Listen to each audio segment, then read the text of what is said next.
ब्लाऊजची फिटिंगची टीप तुमचीसुद्धा सरळ येत नाही का? तर चला आजचा हा व्हिडिओ तुमच्यासाठी. सुरुवातीला हुकपट्टीपासून मार्जिनपर्यंत आपल्याला 1 नंबर छातीचं मेजरमेंट टाकून घ्यायचं आहे. ते झाल्यानंतर जी काही आपली मेन चेस्ट येते, हुकपट्टीचा जो काही सेंटर पॉईंट आहे तिथपासून मार्जिनपर्यंत 2 नंबर छातीचं माप आणि तिसऱ्यांदा जे काय आहे ते आपली कमरेचा चौथा भाग. अशा पद्धतीने जे काही मापे आहेत ते तुम्हाला सुरुवातीला तिने टाकून घ्यायची आणि हे सर्व जे आहे ते पॉईंट जुळवून एक सरळ रेष मारून घ्यायची. हे सर्व झाल्यानंतर जे काही तुम्ही मार्जिन घेतलं होतं 1.5 इंच 2 इंच ते राहतंय की नाही ते चेक करायचं आणि एक्स्ट्राचा पार्ट कट करून घ्यायचा.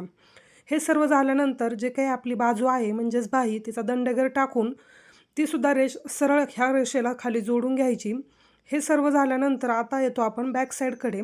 ज्याप्रमाणे फ्रंट साईडची कंबर तुम्ही चौथा भाग घेऊन पॉईंट घेतला होता त्याच पद्धतीने इथे सुद्धा कमरेचा चौथा भाग घ्यायचा आणि एक्स्ट्राचं जे काही मार्जिन येईल तुमचं ते कट करून घ्यायचं.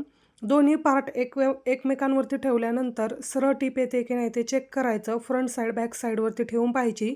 समोरून आणि पाठीमागून 1.5 इंच 2 इंच जे काही तुमचं मार्जिन आहे ते व्यवस्थित दोन्ही बाजूला झालं आहे की नाही ते चेक करायचं आणि त्यानंतर फिटिंगची सरळ टीप मारून घ्यायची. हे सर्व करत असताना मेजरमेंट टाकताना तुम्हाला नेहमी अस्तरच्या बाजूने म्हणजे उलट्या दिशेनेच टाकायचे असतात. समोरच्या बाजूने कधीही मेजरमेंट टाकायचे नाही. अस्तरच्या बाजूने नेहमी मेजरमेंट टाकायचे आणि फिटिंग करताना सुद्धा मग व्यवस्थित येईल. सो पहा असं फायनल पद्धतीने आपलं जे काही ब्लाऊजचं फिटिंग आहे ते झालेलं आहे. व्हिडिओ जर लक्षात आला नसेल तर नक्की कमेंट करून सांगा. अजून काही प्रश्न असतील तर ते सुद्धा कमेंट करून विचारा आणि हो व्हिडिओला लाईक करायला अजिबात विसरू नका. आणि आपल्या आय डीवरती जर नवीन असाल तर आपल्या या आय डीला नक्कीच फॉलो करा. अशा खास टिप मी तुमच्यासाठी दररोज घेऊन येत जाईल. भेटूयात नेक्स्ट व्हिडिओमध्ये. तोपर्यंत बाय.